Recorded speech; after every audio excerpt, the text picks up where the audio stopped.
Shalom everyone, Lieutenant Colonel in the Reserves, Jonathan here, and you are live on the IDF's official Facebook page. I want to give you a special live update on the situation in Israel as we're speaking, and try to keep you posted on what Israel is going through on this second day of what is a mind-boggling situation. For those of you who may not have heard and may not know, I'll give a short recap of how we got to where we are, and then I'll speak about what's going on now, and then I'll end by talking about what directives we have been given by the Israeli government and what our plans are to execute. So how did we get where we are? Today there are confirmed more than 700 Israeli casualties. That is the highest number of Israelis killed in any day of anything, natural causes or enemy activity, since the State of Israel was founded. Let that sink in. And more than 2,100 Israelis have been wounded, which is also a fantastical figure that I struggle to wrap my head around.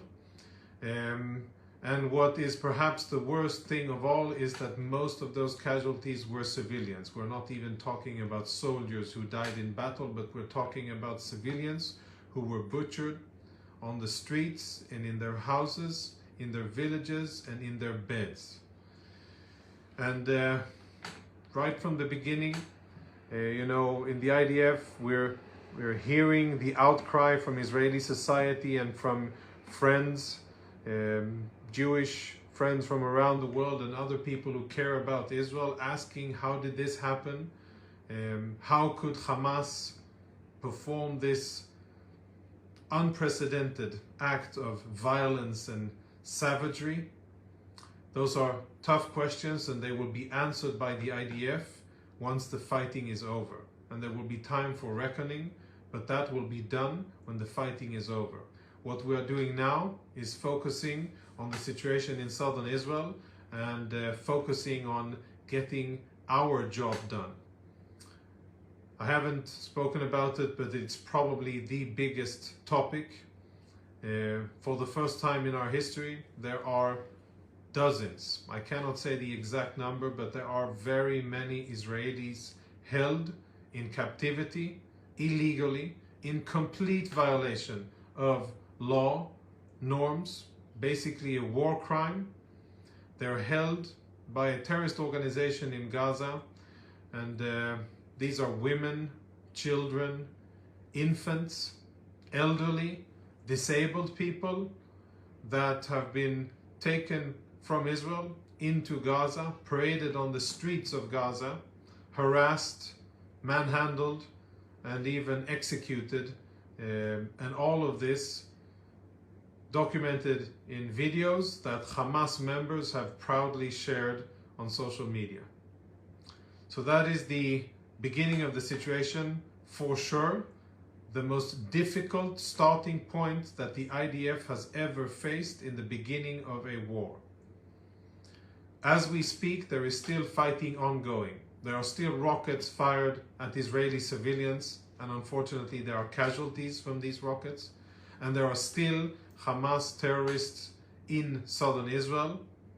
The IDF, Israeli troops are there fighting, searching for each and every terrorist in order to set or return stability and calm to southern Israel, and to be able to focus on the next stage of operations. I hope that in a few hours, as the sun will rise over Israel for a third day after this heinous attack started, then we will be able to declare that southern Israel is clear of terrorists, and we will move on to the next stage of our operation.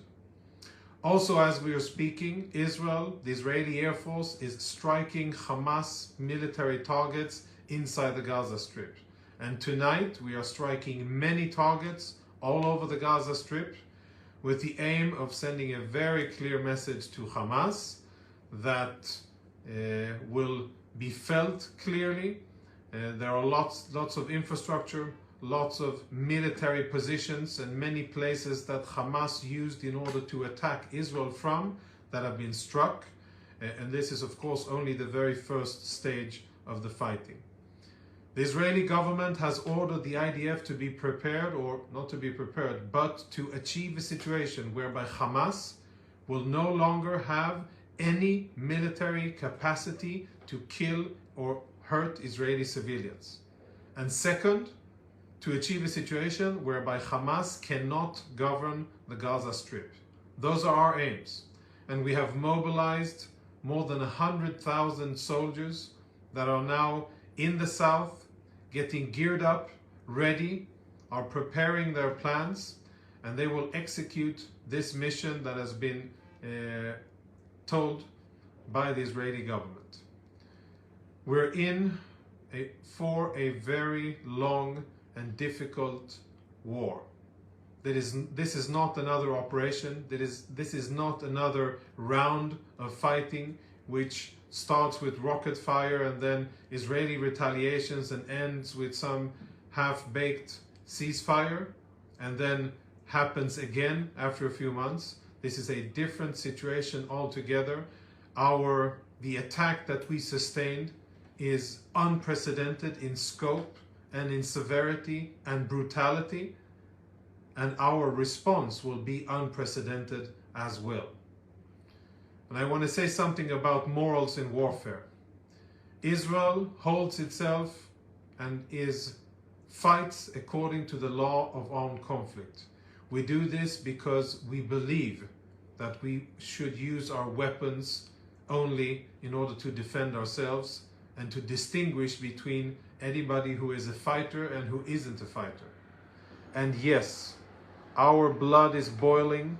We are furious, angry, frustrated, and many other things by these gruesome attacks done against our civilians.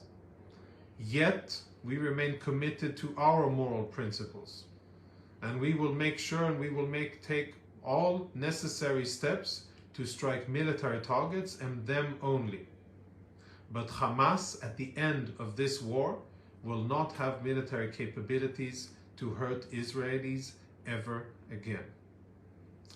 I hope that all of you around the world, as we're talking, I'm seeing your messages of support and love, and I can tell you it warms our hearts for all of the soldiers that will be watching this, and voice your love and care for the state of Israel, for the IDF, and for the brave men and women in southern Israel who have been through mayhem.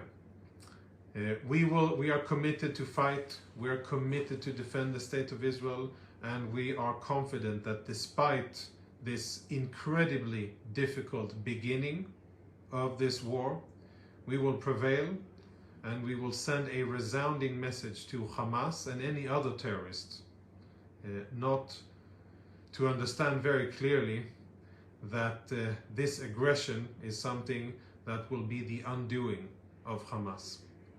I hope that you'll stay informed. I hope that you'll keep connected with our accounts and the information that we will be posting. My friends and colleagues at the spokesperson unit will continue to disseminate real, live, and trustworthy information for you to be aware of. And when we'll be able to, you will also see live footage from southern Israel so that you'll be able to see exactly the situation on the ground. That will come as well. Until then, I wish you all the best, and I will see you probably tomorrow. Shalom from Tel Aviv.